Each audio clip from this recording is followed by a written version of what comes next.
Vous êtes sûr? Bon, et bien on va pouvoir commencer. C'est l'hiver. Il fait froid et sur les eaux gonflées du Niagara flotte le corps d'un mouton entraîné par l'impétueux courant. Du haut des nues, un aigle qui plane aperçoit la proie et fonce sur elle. Les griffes plantées dans la laine du cadavre flottant, l'aigle attaque son festin. Le courant l'entraîne vers les fameuses chutes de cette rivière, mais elles sont encore loin. Il a le temps de se rassasier. Le moment venu, il reprendra son envol. Quand la Bible n'est plus qu'à quelques centaines de mètres, l'aigle décide qu'il est temps de quitter son repas flottant. Malheureusement pour lui, les éclaboussures des flots ont petit à petit gelé autour de ses griffes. Et le voilà pris au piège, lié à la carcasse. L'aigle déploie ses ailes, il agite de toutes ses forces, de toute son énergie, mais rien n'y fait. Il est bel et bien pris au piège, lié, enchaîné au reste de son repas. Malgré tous ses efforts, l'abîme est maintenant là. Et voilà notre aigle qui plonge avec la carcasse dans l'écume bouillonnante des chutes du Niagara, dont il ne sortira pas vivant. Frères et sœurs, il y a des choses dans la vie qui attirent, séduisent, enchaînent et entraînent irrésistiblement vers une perte. Je vous invite à prendre avec moi quelques versets. Dans le psaume 116, quelques versets, nous allons lire le verset 6, 8, 13 et 16. Psaume où il est question à plusieurs reprises de la délivrance de Dieu. Oui, nous avons un Dieu qui délivre. Quelles que soient vos circonstances, quelles que soient les souffrances, quelles que soient les difficultés dont nous passons, Dieu est capable de nous en délivrer. Verset 6. L'Éternel garde les simples. J'étais misérable et il m'a sauvé. Verset 8. Oui, tu as délivré mon âme de la mort, mes yeux des pleurs, mes pieds de la chute. Verset 13. J'élèverai la coupe des délivrances et j'évoquerai le nom de l'Éternel. Verset 16. Écoute, ô Éternel, car je suis ton serviteur, le fils de ta servante. Tu as délié mes liens. La délivrance est un des thèmes majeurs de la Bible. Notre Dieu, le Dieu de la Bible, est le Dieu des délivrances. Le Rédempteur qui rachète son peuple, le Sauveur qui sauve, le Libérateur qui l'arrache des dangers. Ce message de délivrance est incontournable dans l'Écriture. Mais de quoi, de qui Dieu nous délivre-t-il? Quelles sont les chaînes dont il nous affranchit? De quelle liberté parle-t-on?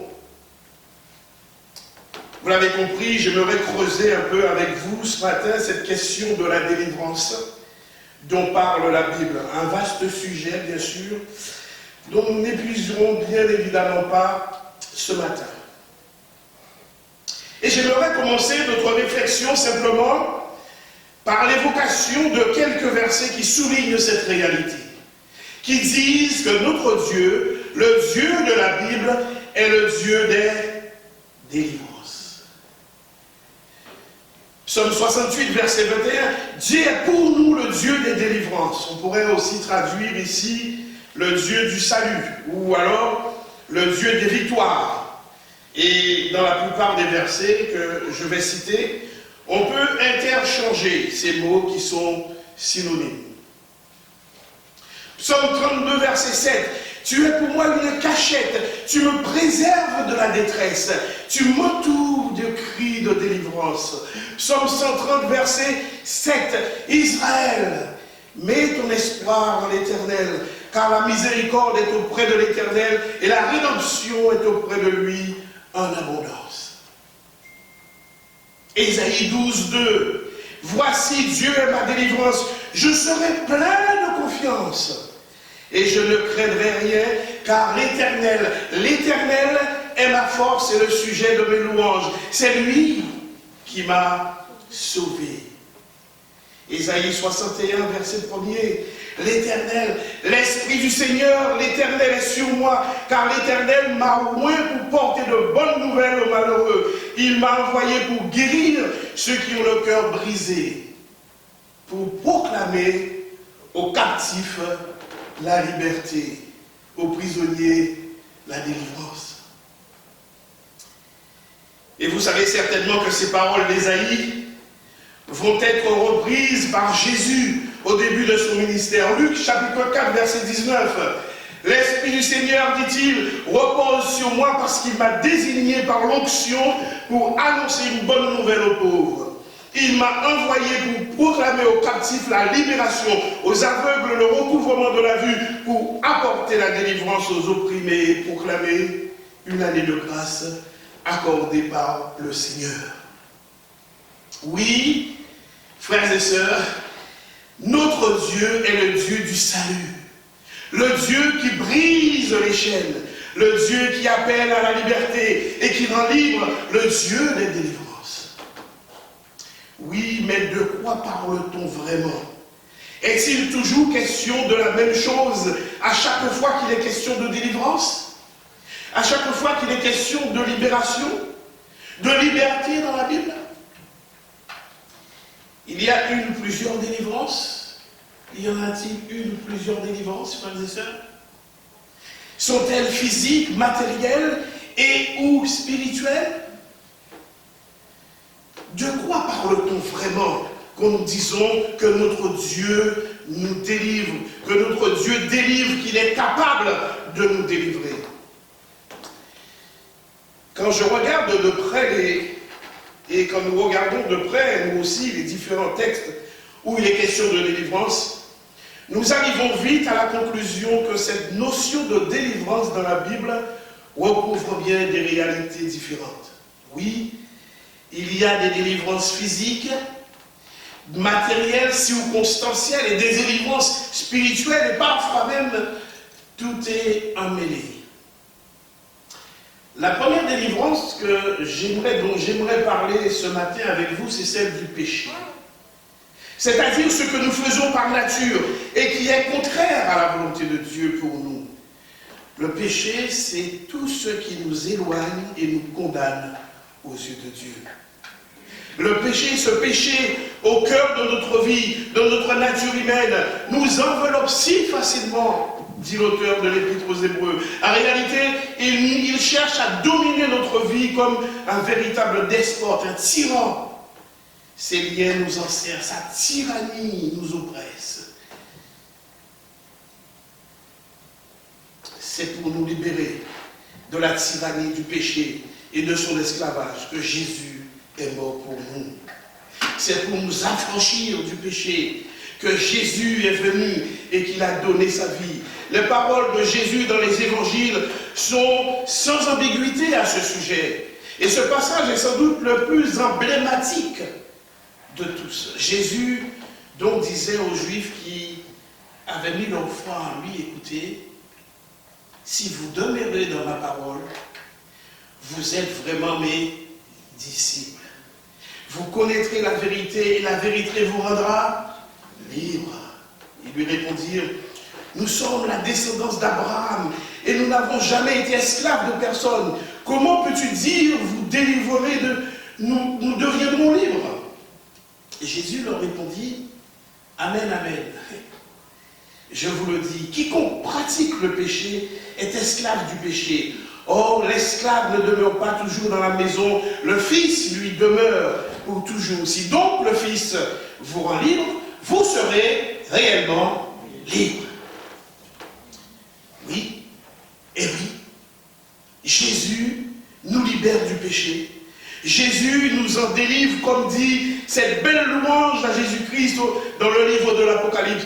à celui qui nous aime, qui nous a délivrés de nos péchés par son sang et qui a fait de nous un royaume de prêtres pour son Dieu et Père. À lui soit la gloire, la louange et le pouvoir à tout jamais.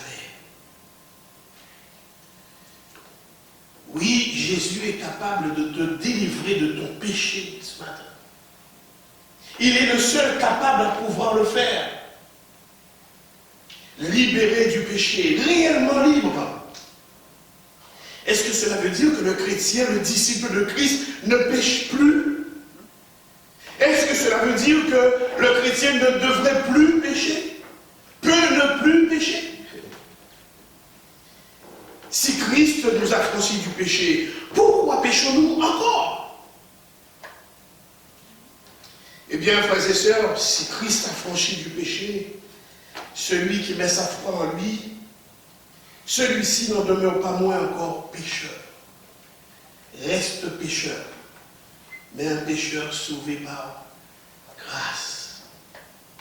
Notre nature pécheresse ne disparaît pas quand nous acceptons le Christ par la foi.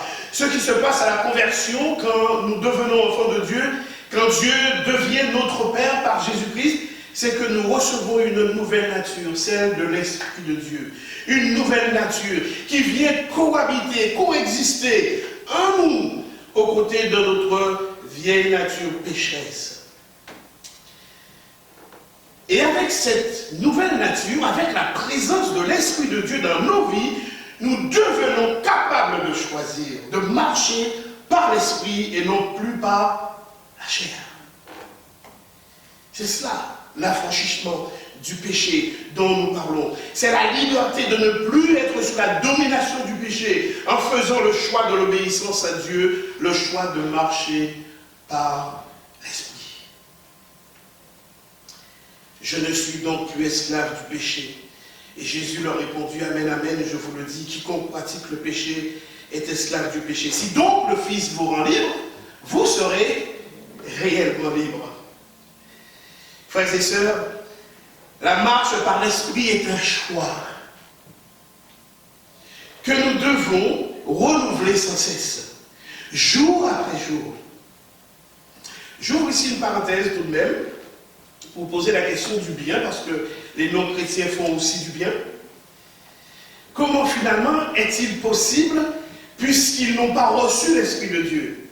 Comment est-il possible que nous fassions le bien avant de rencontrer le Christ? Eh bien, cela est possible parce que de ce qui reste de l'image de Dieu en chaque être humain. Mais cela, bien sûr, n'est pas suffisant pour faire sa volonté, n'est-ce pas? La marche par l'Esprit de Dieu est donc un choix que je dois renouveler sans cesse. Et rien dans ce domaine ne se fait automatiquement. C'est ainsi que parfois, frères et sœurs, il nous arrive encore de marcher par la chair et d'accomplir les œuvres de la chair. C'est ainsi que parfois nous laissons encore le péché dominer notre vie. C'est ainsi que parfois nous pourrions dire les paroles de l'apôtre Paul aux Romains quand il écrit sur la réalité du péché dans sa propre vie, des forces du péché donc, qui sont à l'œuvre dans sa vie, dans sa chair. Et que dit-il? Je le sais, dit-il, rien de bon n'habite en moi dans ma chair, car il est à ma portée de vouloir, non pas pour produire le bien, je ne fais pas le bien que je veux, mais je pratique le mal que je ne veux pas. Écoutez, c'est l'apôtre Paul qui dit ça. Hein? L'apôtre Paul qui dit ça. Je trouve donc cette loi pour moi qui veut faire le bien, ce qui est à ma portée, c'est le mal. Car pour ce qui est de l'homme que je suis intérieurement, je prends plaisir à la loi de Dieu, mais je vois dans mon corps tout entier, trouve une autre loi qui lutte contre la loi de mon intelligence et qui me rend captif de la loi du péché, qui est dans mon corps, misérable que je suis. Qui me délivrera de ce corps de mort? Mais dit-il, grâce soit rendue à Dieu, par Jésus-Christ notre Sauveur. Ainsi donc, par moi, par mon intelligence, je suis esclave de la loi de Dieu, tandis que par ma chair, je suis esclave au péché. Frères et sœurs, que vous le vouliez ou non, il y a en nous une tension, un combat propre à ces deux natures et qui fait que parfois nous accomplissons encore les œuvres de la chair. Mais grâce soit rendue à Dieu par Jésus-Christ notre Seigneur qui nous libère de nos péchés. La libération du péché, donc, l'apôtre Paul va continuer un peu plus loin. Il va dire justement au chapitre 8 des Romains qu'il n'y a donc maintenant plus aucune condamnation en Jésus-Christ. Il n'y a plus maintenant aucune condamnation pour ceux qui sont en Jésus-Christ. Et c'est ainsi que Jésus nous délivre de la colère à venir, expression que l'apôtre Paul va employer lui-même. La délivrance de la mort est la deuxième délivrance dont j'aimerais parler ce matin. Adam et Ève, en parlant de l'arbre de la connaissance de ce qui est bon ou mauvais, Dieu avait dit la chose suivante à l'homme. Tu pourras manger de tous les arbres du jardin, mais tu ne mangeras pas de l'arbre de la connaissance de ce qui est bon ou mauvais, car le jour où tu en mangeras, tu mourras. L'apôtre Paul écrit à ce sujet dans l'Épître aux Romains. C'est pourquoi, de même que par un seul homme, le péché est entré dans le monde, et par là le péché, la mort, et qu'ainsi la mort est passée à tous les humains, parce que tous ont péché et sont privés de la gloire de Dieu. Et oui, souvent nous parlons du deuxième Adam. Jésus-Christ pour moi n'est pas le deuxième Adam. Jésus-Christ pour moi est le dernier Adam. Parce que si je dis que Jésus est le deuxième Adam, je laisse supposer qu'il y aura peut-être un troisième Adam. Nous sommes tous mortels. C'est ainsi que nous attendons, vous et moi, la pleine réalisation de toutes choses quand Jésus reviendra établir définitivement son royaume. C'est ainsi que nous attendons la transformation glorieuse de notre corps mortel. C'est ainsi que nous attendons encore la pleine réalisation de la victoire du Christ sur la mort. Et ce jour-là, oui, ce jour-là, quand Jésus reviendra, ce jour-là, la mort sera engloutie. Engloutie dans la victoire parfaitement accomplie du Christ. C'est l'apôtre Paul même qui le dit dans son épître aux Corinthiens, ce fameux chapitre de la résurrection que je ne vais pas lire ce matin. Oui, la mort a été vaincue à la croix, mais elle utilise pour l'instant encore son aiguillon jusqu'au jour où Jésus reviendra pour détruire à tout jamais. Et comme dit l'apôtre Paul, elle sera alors le dernier ennemi détruit par la venue de Jésus-Christ. Nous possédons déjà la vie éternelle, frères et sœurs, mais nous en attendons encore l'avènement. C'est aussi la délivrance de la mort spirituelle par la réconciliation avec Dieu. Et un jour de la mort physique par la vie éternelle quand le mortel aura revêtu l'immortalité. Et puis la délivrance de la mort, c'est aussi la délivrance de la crainte de la mort. La crainte de la mort qui est aussi un esclavage. C'est l'auteur de l'Épître aux Hébreux encore qui nous en parle au chapitre 2. Ainsi donc, puisque ces enfants ont en commun le sang et la chair, lui aussi, Jésus, bien sûr, a partagé la même condition pour se réduire à rien par sa mort, celui qui détenait le pouvoir de la mort, Satan. Et c'est le verset 15 qui nous intéresse dans ce texte. Délivrer tous ceux qui, par crainte de la mort, étaient retenus dans l'esclavage dans leur vie, toute leur vie. Frères et sœurs, la mort suscite la crainte. Qui pourrait prétendre le contraire? Pourtant, nous les croyants, nous ne regardons plus la mort de la même manière. Parce que nous savons qu'elle a été vaincue. Parce que nous savons qu'un jour, elle sera engloutie dans la victoire de Jésus. Parce que nous savons que nous sommes participants à cette victoire. C'est pourquoi nous pouvons être délivrés de la crainte de la mort. Nous les chrétiens, parce que nous avons mis notre confiance en Jésus, notre Sauveur et Seigneur. Alors je précise quand même Tout de même qu'être délivré de la crainte de la mort ne veut pas dire que l'idée de la mort nous réjouit. Ne veut pas dire que nous nous réjouissons des souffrances qui pourraient et qui accompagnent souvent les temps de la fin, et j'en suis témoin. Ne veut pas dire que toute crainte liée à la mort et à tout ce qui précède disparaissent comme ça, comme par enchantement. Non, ce n'est pas vrai. Cela veut dire tout simplement que nous savons où nous allons, auprès de qui nous allons. Même si nous ne connaissons pas le chemin, nous savons que nous allons auprès du Père. Et nous savons aussi que Jésus nous y précède. Pourquoi? Parce qu'il est parti nous préparer une place. Et oui, nous n'avons pas besoin de craindre la mort. J'aimerais, troisièmement, parler de la délivrance de l'épreuve. Nous sommes tous dans la difficulté, dans l'épreuve. Quand nous regardons les nombreux passages de la Bible, il est question de délivrance. Nous devons constater que beaucoup d'entre elles, une des plus grandes majorités en tout cas d'entre elles, sont des délivrances physiques, des délivrances matérielles, des délivrances de l'épreuve, du danger, de la maladie, de la souffrance, des ennemis, de la mort, et j'en passe. Alors, qu'en est-il pour nous, frères et sœurs? Dieu nous délivre-t-il aussi physiquement, matériellement? Dieu nous délivre-t-il toujours de l'épreuve?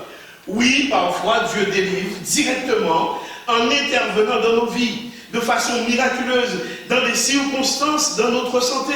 Il le fait parfois, il en a la capacité de nous délivrer. Seul Dieu a cette capacité de nous délivrer de tout, de la mort. Mais il ne le fait pas toujours. Parfois, il permet l'épreuve. Et cette épreuve qui dure, et parfois même jusqu'à la mort.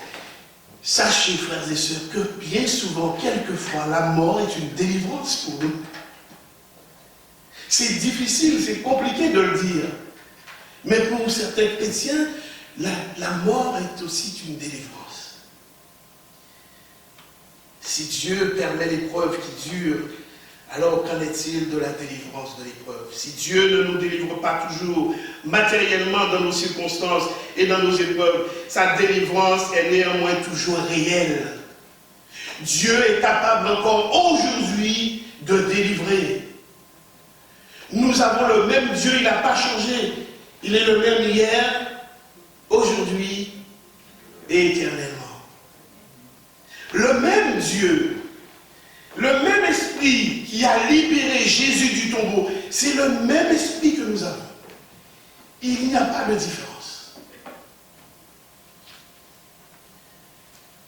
C'est ainsi que nous pouvons dire que l'apôtre Paul, qu'aucune épreuve ne nous est survenue qui n'ait été humaine.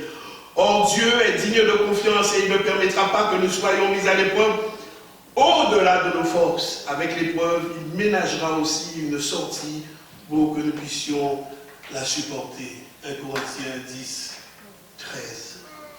Oui, parfois Dieu délivre l'épreuve et parfois il ne le fait pas. Et lorsqu'il ne le fait pas, il faudrait que nous puissions prendre ces paroles qu'il a dit à l'apôtre Paul. Ma grâce te suffit. Ma grâce te suffit. Ne cherche pas trop loin, ne cherche pas à attendre la guérison. Ma grâce te suffit. Il y a une telle précision dans cette parole. Bien souvent, j'ai demandé à Dieu de me relever, ouais, je veux te servir, comment? Mais non, mais sa grâce me suffit, quoi. Je n'ai pas besoin de chercher quoi que ce soit. Et c'est pour cela que je ne me pose plus la question, pourquoi, Seigneur? Mais je me dis, juste un peu. Juste un peu.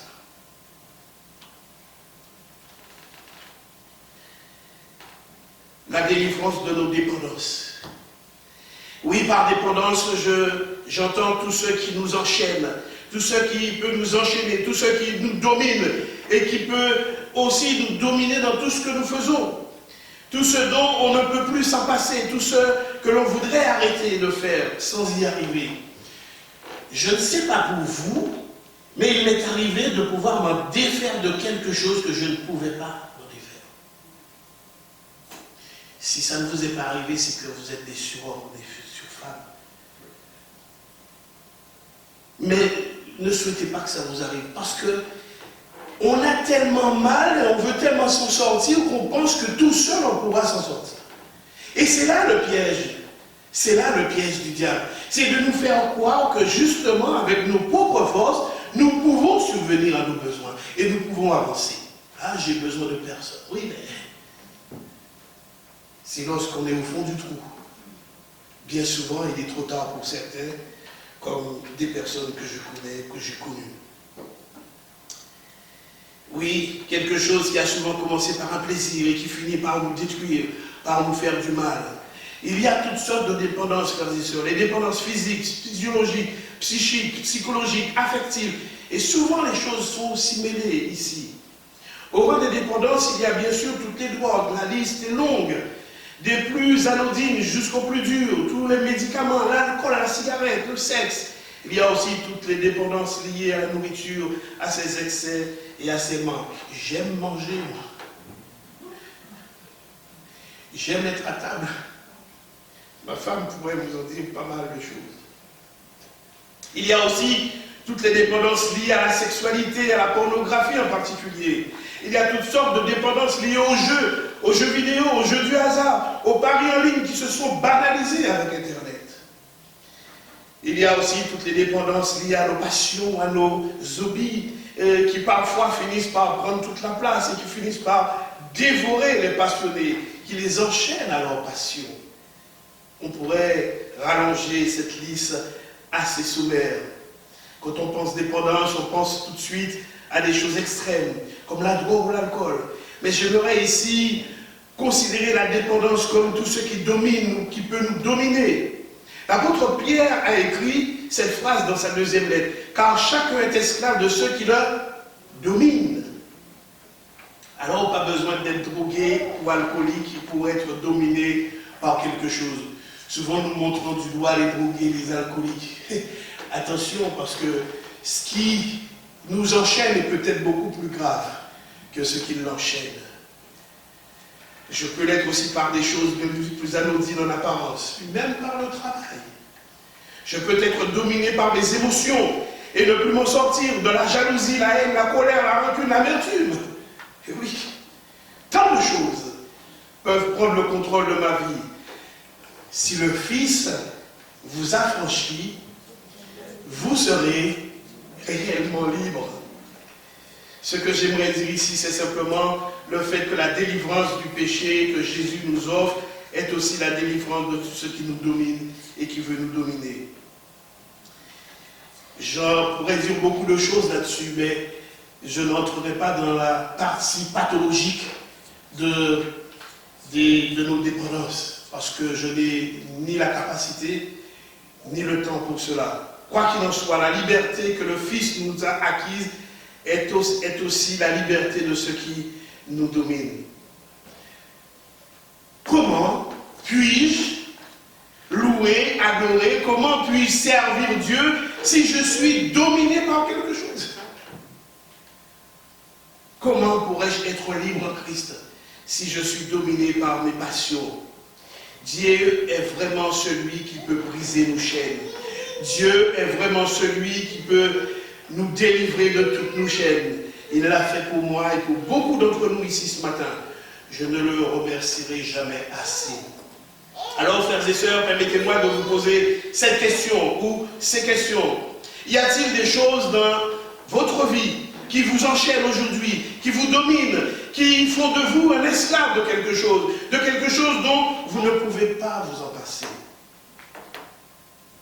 Je ne sais pas comment Dieu s'y prendra pour vous ou pour moi, mais je sais qu'il a le pouvoir, la capacité et la volonté de nous délivrer par le Christ de toutes nos chaînes, pas de quelques, de toutes nos chaînes, de tout ce qui nous domine. Jésus est celui qui peut briser nos liens, les chaînes du péché, de la dépendance, de la mort et tout ce qui entrave. Il est le libérateur, le Dieu des délivrances. Frères et sœurs, et je termine, pourquoi ne pas nous engager aujourd'hui dans ce chemin de liberté? un chemin qui sera peut-être court ou peut-être long pour certains, fait beaucoup d'efforts, peu importe. Mais au final, ce sera pour notre bien et pour la gloire de Dieu. Si le Christ nous a affranchis, nous serons réellement libres. Que Dieu vous bénisse. Amen.